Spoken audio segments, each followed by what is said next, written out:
तारड़ साहब, ये जो जस्टिस फ़ाइज़ ईसा साहब का कमीशन है, इसके सामने जो चीज़ें रखी गई हैं कि वो उसकी वो तहकीकात करे, तो कुछ चीज़ें ऐसी हैं कि जो चीफ जस्टिस के रिश्तेदारों से मुतालिक है, कुछ जस्टिस नकवी साहब के उससे मुतालिक है।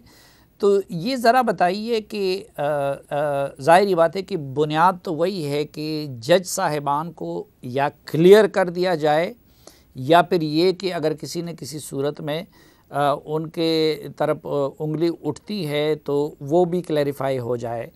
तो ये सिर्फ जस्टिस नकवी साहब के मामलात को देखेगी या कि चीफ जस्टिस ऑफ पाकिस्तान से मुतालिक बंदियाल साहब से मुतालिक मामलात को भी देखेगी?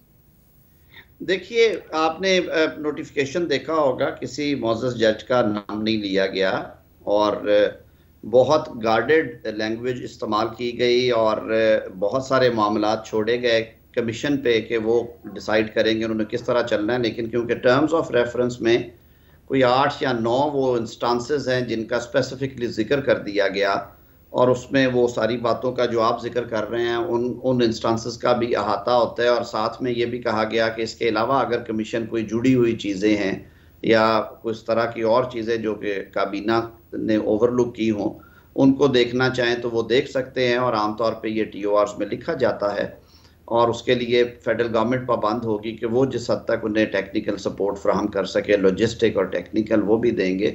तो वो कमीशन पे आप डिपेंड करता है कि उन्होंने अपना काम जब शुरू करना है तो वो किस तरह से करते हैं और वो क्या क्या मंगवाते हैं, कौन सा मटेरियल जो इन TORs के मुताबिक वो पेरूज करना चाहेंगे, जिस पे फिर वो अपनी इंक्वायरी जो है वो शुरू करना चाहेंगे। तो ये थोड़ा एक ब्रॉडर होगा। और मैं फिर एक वजाहत कर दूं कि ये एक संजीदा मामला था, इस पर बड़ी एहतियात से गुफ्तगू की गई और इसीलिए कोई अलामिये जारी नहीं किए गए, कोई प्रेस कॉन्फ्रेंसेस पहले नहीं की गई जब तक कि ये जारी हो नहीं गया।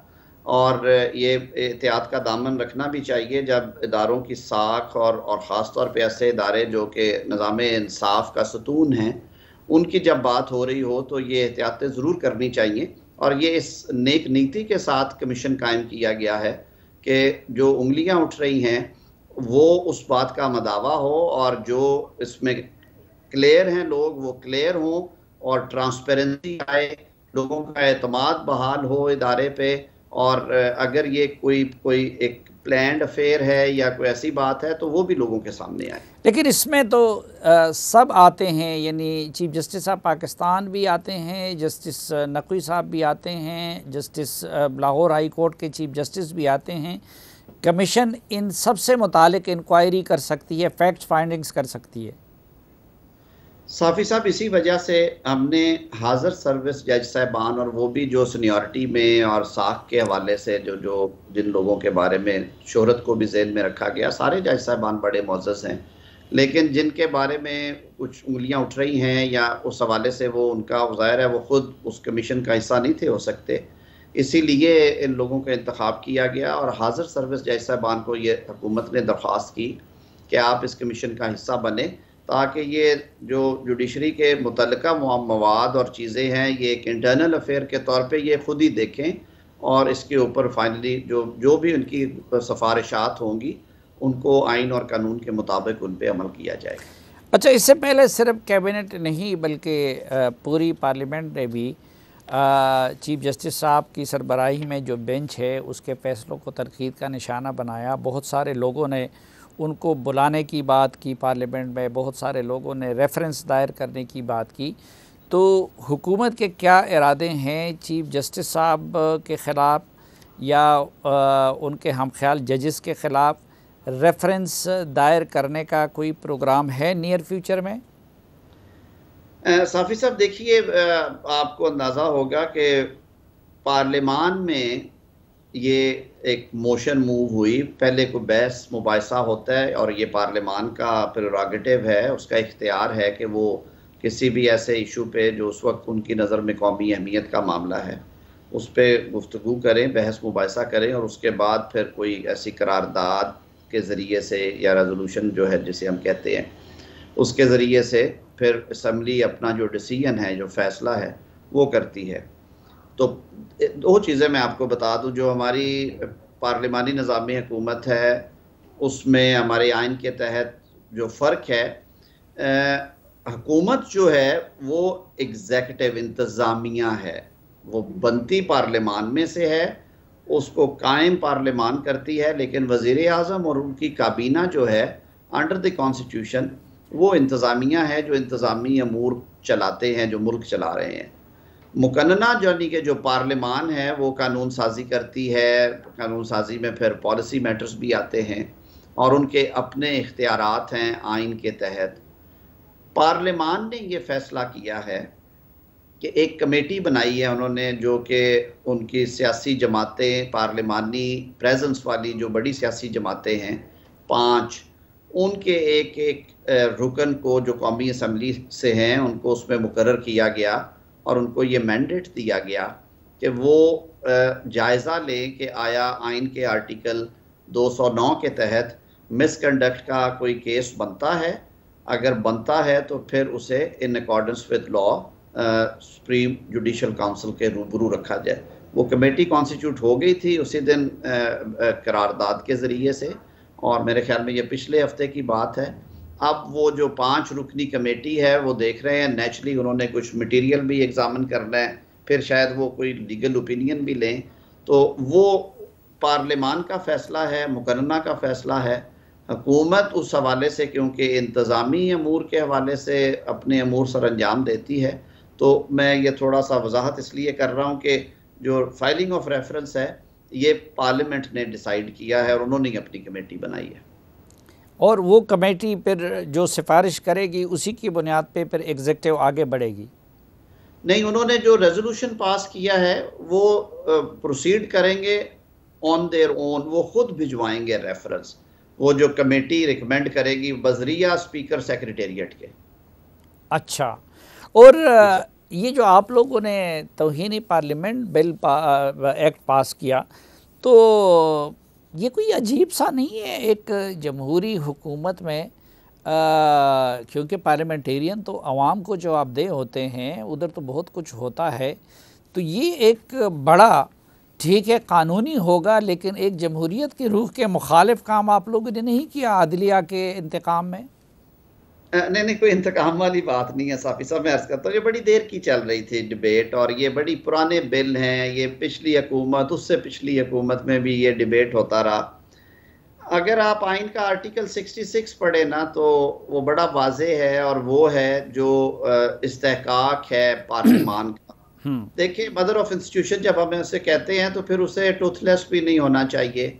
अगर उसकी तहकीर तौहीन होती है तो अदालत की तहकीर तौहीन पे भी हमने सज़ा रखी है। कई और इदारे हैं, आइनी इदारे, जिनके पास तहकीर और तौहीन पे मकसद कोई सज़ाएं देना नहीं होता साफ़ी साहब, एक डिटेरेंस होती है कि लोग जो फैसले हैं और जो स्मूथ फंक्शनिंग है उस इदारे की उसमें हायल ना हो। देखिए 66 आर्टिकल में ये कहा गया कि एक्ट ऑफ पार्लियामेंट के ज़रिए पार्लियामान ये कानून साजी करेगी और अपने जो इस्तेहकाक है उसको उसकी हिफाजत के लिए, मेंटेन करने के लिए वो कानून साजी कर सकती है, और उसमें गुंजाइश है। 66(3) के अंदर लिखा कि जैसे पार्लियामान अपने जो फंक्शंस हैं वो फ्लोर ऑफ द हाउस पे भी करती है और अपना जो बिजनेस है वो सौंप देती है स्टैंडिंग कमेटीज़ को, और उसे हम पार्लियामेंट्री ओवरसाइट का नाम देते हैं। यानी कि वो अपना एक निगरानी, किस्म निगरानी का फंक्शन भी आइन के तहत पार्लियामान जो है वो डिस्चार्ज करती है। आप खुद वाकिफ़ हैं पार्लियामेंट्री कमेटीज़ के बिजनेस से। आपने देखा होगा बहुत सारी ऐसी वाक़यात आए जिनमें पार्लिमानी स्टैंडिंग कमेटीज़ बुलाती हैं। किसी दौर में चेयरमैन नैब के हवाले से था, कभी वो ऑडिट है जी के अदालतों का ऑडिट हो सकता है कि नहीं, फ़ौज का ऑडिट किस हद तक हो सकता है, क्योंकि उसकी भी जितनी इजाज़त है और जितनी नहीं है। लेकिन उनका एक एडेड एडवांटेज ये है कि सिविल गवर्नमेंट की तरफ से ऑडिटेड अकाउंट सर्विस के अफसरान जो हैं वो एक पूरा AGP के अंडर, ऑडिटर जनरल पाकिस्तान के अंडर एक मिलिट्री अकाउंट्स का डिपार्टमेंट है, तो वो पूरी तरह उनकी निगरानी भी करता है और उसका हिसाब किताब भी मेंटेन करता है। और बहुत सारे मौके आते हैं कि जब पार्लिमानी जो स्टैंडिंग कमेटीज़ हैं वो इंडिविजुअल्स को या अफसरान को बुलाते हैं उस अपने इख्तियारात को इस्तेमाल करते हुए जो उन्हें पार्लियामेंट्री ओवरसाइट के लिए दिए गए हैं आइन में, और आगे से वो आते नहीं हैं, आए तो जो उनसे डॉक्यूमेंट मांगा जाता है वो नहीं देते, वो दे दे तो वो शहादत देने के लिए तैयार नहीं होते।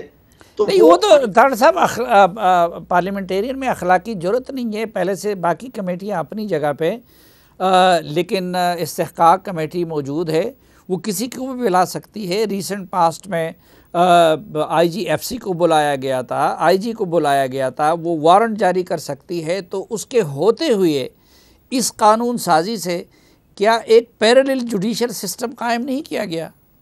नहीं, मैं अर्ज कर देता हूँ जी, मैं अभी इस पे इसलिए भी कमेंट नहीं करूँगा कि अभी ये हमारे पास आना है सेनेट में, ये अभी कौमी असम्बली ने सिर्फ पास किया है, ये अभी बिल की सूरत में है। और हमारा जो कानून साजी का तरीक़ाकार है जो कि आइन में दर्ज किया गया है और फिर आर्टिकल 70 में जो दर्ज है, वो ये है कि एक हाउस किसी बिल को अगर पास कर भी दे तो फिर वो दूसरे हाउस में जाता है, और दूसरे हाउस का वो कुल्ली इख्तियार है कि उसमें जो जितनी तरमीम करे, इवन उसे रिजेक्ट कर दे, और अगर वो टोटल रिजेक्शन में जाएगा तो फिर जाहिर है वो रिवर्ट बैक होता है। और फिर आपने देखा एक प्रोसीजर ये भी है कि वो जॉइंट सिटिंग में चला जाता है। फिर ये सारा कुछ होने के बाद आपने माजी करीब में ख़ास तौर पे देखा कि सदर मुमलिकत भी पार्लियामान का हिस्सा हैं, उनके पास भी ये इख्तियार है कि जब दोनों हाउस पास कर देते हैं ऐवान ज़ेरी और ऐवान बाला, तो सदर मुमलिकत आइन के आर्टिकल 70 के तहत 70 क्लॉज 3 है मेरे ख्याल में, जिसके तहत वो एग्जामिन करते हैं, और अगर वो उससे मुत्तफिक ना हो तो वो मैसेज अपना एक पैगाम लगा के उसको वापस भेजते हैं, जो कि ये नैब लॉज में और इलेक्शन लॉज में और बहुत सारी जगहों पे उन्होंने किया ये काम। Supreme court practice procedure bill में भी उन्होंने ये किया। तो वो सारी स्टेजेस अभी बाकी हैं, और मैं इससे ज़्यादा इसलिए नहीं करना चाहता कि एक तो मेरी वो जिम्मेदारी, ये प्राइवेट मेंबर बिल था क्योंकि ये हुकूमती बिल नहीं था, तो हुकूमत का इनपुट ज़ाहिर है प्राइवेट मेंबर बिल में आइन के तहत उस कदर नहीं है, वो सारा प्रेरोगेटिव पार्लियामेंटेरियंस के पास है। हुकूमत अकेले खड़े होकर इसको रिजेक्ट नहीं कर सकती या कहे कि जी मैं नहीं इसे मानता। अभी ये सेनेट में आएगा, मैं खुद भी उस प्रोसेस का हिस्सा हूँगा क्योंकि मैं मेंबर हूँ उस कमेटी का, और बतौर वज़ीर कानून भी अपनी इनपुट दूंगा।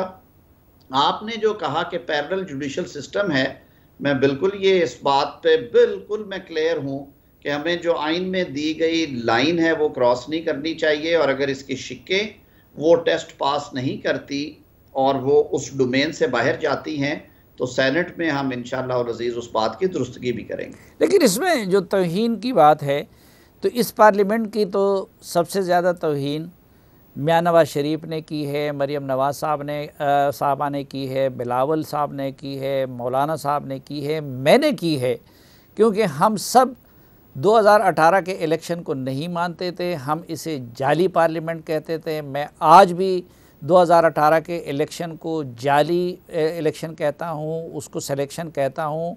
और मौलाना फजल रहमान साहब जैसे लोग भी हैं। तो पहले तो ये जारी पार्लियामेंट था, अब उसके साथ अधूरी पार्लियामेंट भी हो गया है।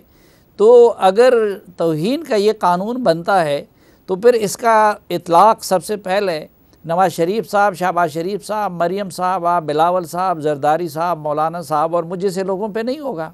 मैं अर्ज़ करता हूँ साफ़ी साहब, मैंने जैसे अर्ज़ किया अभी ये बिल है और अभी इसने बड़े मराहिल तय करने हैं, और वो एक प्रोसेस है पूरा आइनी। उसमें मैंने जैसे पहले अर्ज़ किया है कि सेनेट में यह भिजवाया गया, हम इसे पूरी तरह से एग्ज़ामिन करेंगे। जितनी बात आपने की, मेरे ख्याल में जो बिल मैंने देखा है ये उसका अहाता, जो बात आप कर रहे थे, ये कोई तनकीद बाहर बैठ के करने से या ये कहने से कि प्रोसेस ऑफ इलेक्शन ठीक नहीं हुआ, ये तौहीन नहीं होगी। वो आएगी आर्टिकल 66 के पैरामीटर्स के अंदर ही, लेकिन बाहर कैफ ये एक डिबेटेबल इशू है। मैं खुद इस पे जो बात आप करते हैं बाय एंड लार्ज इसके हक में हूँ, और मैंने जो अपनी कुछ तजावीज़ रखी थी जब ये फ्लोर पे आया था पहले, तो मैंने ये कहा था कि इसमें ये चीज़ें देखें। नफीसा शाह साहिबा ने बल्कि फ्लोर ऑफ द हाउस पे आर्टिकल 66 की उस क्लॉज का जिक्र किया जिसमें बिल्कुल इख्तियार है, और उसमें एक तजवीज़ आइन तजवीज़ करता है कि पार्लियामेंट में for this purpose constitute a court, के वो कोई अदालत कायम कर सकते हैं जो किसी रिटायर्ड जज ऑफ हाई कोर्ट या सुप्रीम कोर्ट पे या ऐसे शख्स पे मुश्तमिल हो जो कि क्वालिफाई करते हैं टू बिकम जज ऑफ हाई कोर्ट और सुप्रीम कोर्ट। तो ये वो सारी तजावीज़ हैं जो इंशाअल्लाह नहीं, नज़ीर। उसमें तारल साहब एक तो ये है कि आप पूरी पार्लियामेंट के फ़ैसले को या उसकी कानून साजी को डिफ़ाई करें। दूसरा, उसमें इंडिविजुअल पार्लियामेंटेरियन के इस्तेहकाक का मामला भी रखा गया है। अब कल हमेशा आप जैसे शरीफ लोग तो नहीं होंगे, कल उधर कासम सूरी साहब बैठे होंगे जो जाली वोटों से मेंबर बने होंगे। मैं उस पर तनकीद करूँगा कि जी वो जाली वोटों से मेंबर बने हैं, और आप अगर उनको ये इख्तियार देते हैं तो वैसे भी तो हमारे पार्लियामेंटेरियन का बाज़ औक़ात इस्तेहकाक अगर पुलिस उनको रोकती है तो उससे भी मजरूह होता है। तो मेंबर के हाथ में इतना इख्तियार देना ये क्या ज़्यादती नहीं होगी? साफ़ी साहब, मैं क्योंकि जो मैंने अभी तक देखा है, एक तो मैं बताऊं कि उसमें सेफ्टी वेल्व्स काफ़ी हैं। सेफ्टी वेल्व्स ये हैं कि कोई भी मेंबर या किसी कमेटी के अगर चेयरमैन ने कहा कि ये प्रिविलेज ब्रीच हुई है और ये अमाउंट करती है तौहीन पे, यानी कि उस पर सज़ा हो सकती है, तो वो मामला रेफ़र होगा पहले प्रिविलेज कमेटी को, जो कि काफ़ी एग्जॉस्टिव है, जिसमें अपोजिशन और जो ट्रेजरी बेंचेस दोनों के नुमाइंदे जो हैं वो मौजूद हैं, वो करेंगे। फिर एक स्पेशल कमेटी कॉन्स्टिट्यूट की गई जिसका मामला बाद में आएगा। फिर मामला जाएगा हाउस में, पूरा ऐवान इस पे डिबेट करेगा और ऐवान सेटिस्फाई होगा कि ये प्रिविलेज ब्रीच ऐसी हुई है जो कि पनिश होनी चाहिए, तो फिर ऐवान वो मामला उस स्पेशल कमेटी को भेजेगा जो कंटेम्प्ट कमेटी है। उसमें फिर दोनों अतराफ के बराबर अरकान शामिल हैं, ट्रेजरी के और अपोजिशन के, ताकि वो बिल्कुल बैलेंस रहे और कोई मिसयूज़ का इम्कान ना रहे। और वो फिर उस पर फाइनल वर्डिक्ट देंगे और उसके बाद फिर वो मामला नजर सानी के लिए एक 2 रुकनी कमेटी है जो चेयरमैन सेनेट और स्पीकर है उनके पास जाएगा। तो सिर्फ उसके बाद फिर वो अमल दरामद के लिए डिस्ट्रिक्ट मैजिस्ट्रेट को भेजा जाएगा।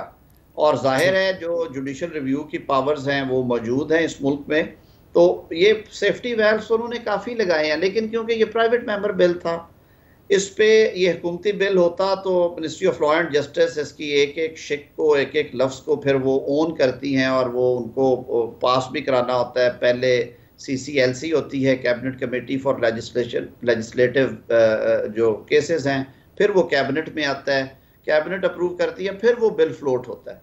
तो ये क्योंकि प्राइवेट मेंबर बिल था उस पर उन्होंने किया। अभी ये सेनेट में आएगा। मैं इससे ज़्यादा इसलिए नहीं खुल के बात कर रहा कि मैंने खुद उस कमेटी में बैठना है, तो जो तजावीज़ मेरे जहन में हैं, जो आराम मैं देना चाहूँगा, और बतौर वज़ीर कानून अगर उन्होंने मुझसे मेरी एज एन अमाइकस या रूल्स ऑफ बिजनेस के तहत राय ली तो वो भी मैं दूंगा। जो बातें आप कर रहे हैं वो बिल्कुल दुरुस्त हैं, उन बातों का इसमें अहाता होना चाहिए। लेकिन दुनिया की बहुत सारी जुरिस्डिक्शंस में ये पार्लियामेंट्री ओवरसाइट जहाँ पे एक्सरसाइज होती है, उनके पास पनिश करने का इख्तियार है और वो बड़े लिमिटेड पैरामीटर्स में। हमारा आइन भी इसकी आर्टिकल 66(3) जो है उसकी इजाज़त देता है। इसको, ये सारे को हमने मिला के पढ़ना है और फिर ये भी जहन में रखना है कि हम एक पार्लिमानी जमहूरी मुआशरे में रहते हैं जिसमें लोगों को अपने जो इलेक्टेड रिप्रेजेंटेटिव्स हैं उन पे ट्रस्ट है और होना चाहिए। लेकिन उसके साथ साथ हम उतनी मजबूत जमहूरियत नहीं हैं जितनी मगरब की वो जमहूरियतें हैं जिन्हें 400-400, 500-500 साल पहले कायम किया गया और जिन्होंने हिस्ट्री के वो सारे अदवार देखे और वो टेस्ट पास किए मुख्तलिफ, और फिर वो ये पावर कभी कभार एक्सरसाइज करते हैं, जैसे हाउस ऑफ लॉर्ड्स कर लेता है बरतानिया में और कुछ यूरोप की पार्लियामेंट्स में है। तो ये सारा कुछ इंशाल्लाह, ये अभी क्योंकि बिल है और बड़ी एक बुनियादी सी जगह पे है, तो ये सारे सेफ्टी वेल्व्स जो हैं इनको रिवर्स ऑर्डर में देखा जाएगा। ठीक।